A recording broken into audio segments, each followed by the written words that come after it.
वरना आपके पहलवान को नुकसान होगा। प्रॉपर किट भी आई है, प्रॉपर बोतल आपके पास होनी चाहिए, टॉवल। इस लाल कॉस्ट्यूम में है आंचल जौनपुर की पहलवान और नीले में है रेशमा वाराणसी की पहलवान।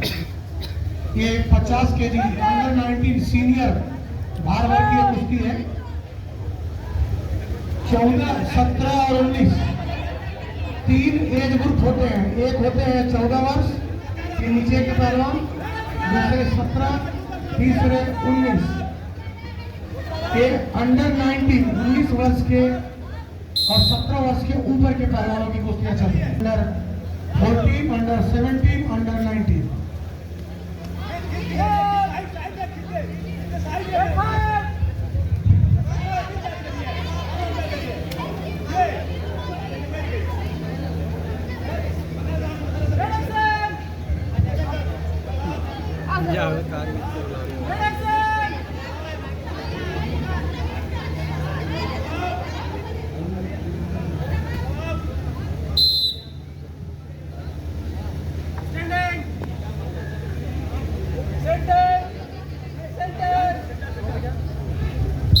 बालक अपने को तैयार कर ले। अंडर 14 14 वर्षीय बालक 35 केजी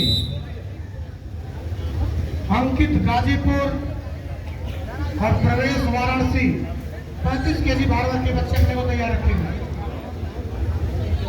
6 और 0 का स्कोर। अगले 6-0 अगले